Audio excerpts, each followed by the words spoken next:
Hello, I'm Clay from A Frog's Dream in Long Valley, New Jersey, and I'm here to bring you this week's Weekly Ribbit!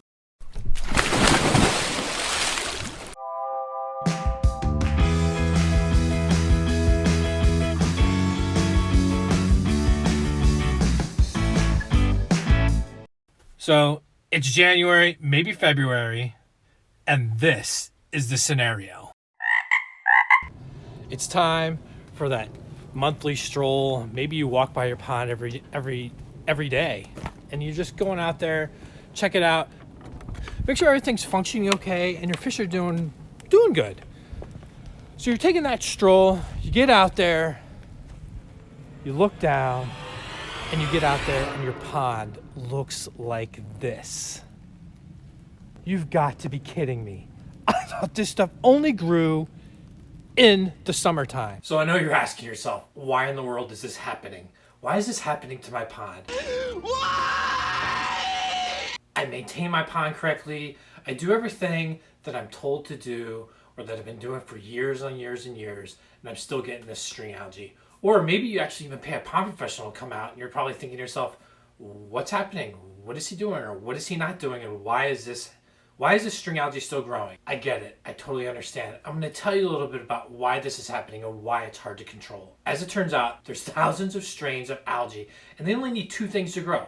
One is sunlight, and one is food. And unlike suspended algae, that disgusting algae that turns our pond green and it looks like pea soup, string algae can grow all winter long. But where are they getting this food source from? Well, leftover leaves that are decomposing in the pond, any leftover pond sludge or fish sludge that's left over in the pond. This is all providing food to this string algae to grow. And even though your fish are still hibernating, they're still producing waste. They produce this waste when they breathe, and they're probably still using the bathroom a little bit. Come on, dude, stop filming. I'm busy here. All of this decaying stuff adds phosphates and nitrogen to the pond, and even which string algae thrives off of and loves. And if we have a really snowy winter, or maybe it's just a lot of precipitation and a lot of rain, snow and rain contain nitrogen, and this is going to add even more nitrogen to the water, providing even more food for that algae to grow. But you're probably thinking to yourself, why is it happening so badly now, but in the summertime I don't really get it so badly? Well, I'm going to tell you why. Your ponds are hibernating, and all of that bacteria that eats the phosphates and the nitrogen, they're hibernating as well. In addition, our plants also take phosphates and nitrogen out of the water, and those are hibernating too. So they're not doing us any good. So there's nothing in the water that's actually taking out that nitrogen and phosphate, and the only thing that can do it is that string algae. So is it actually bad? The string algae is not bad at all. It's not harming anything. If anything, it's actually doing a little bit of good. It's actually filtering the water a little bit, adding some oxygen to the water, and even if we get a warm spell, your fish will probably take some time and nibble off it and actually enjoy it. But it is bad because it looks terrible, terrible, terrible, and we kind of want it gone. But is there anything you can really do about it in the wintertime? So that's a great question. There are a couple things. There is one thing you can do for sure, and that is actually manually pull it out. You can manually pull the string algae out, pull it out, throw it out. It's just disgusting. The water's going to be freezing. And quite honestly, this time of year, it's just a pain in the neck. What we typically do in the wintertime, which seems to help, is we'll actually add a product called cold water bacteria by Aquascapes.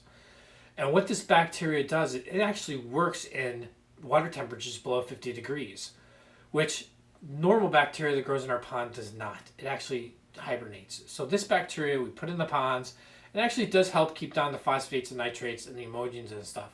It's not as effective as it is in the summertime bacteria, but it is a bacteria addition, and it does help, and it will limit the amount of algae that's growing. Another thing that we've heard that you can try, that some people have tried, is actually adding barley extract.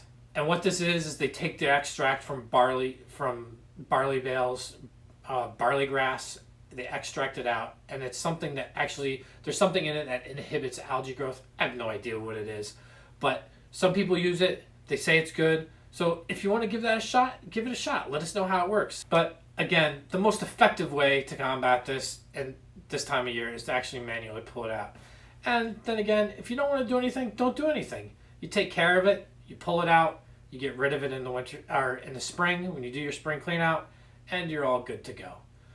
So that's really about all we can do with this string algae. I know it's a nuisance, I know it looks terrible, but it's one of those things that can happen in the wintertime, and there's not much we can do about it. Thank you for watching this week's Weekly Ribbit. We hope you learned a little something about the nightmare of winter string algae, and we hope this video will help you combat it, or at least make it so that it doesn't drive you so crazy. If you found this video informational, please make sure you click the thumbs up button, and don't forget to subscribe. We'll see you next time.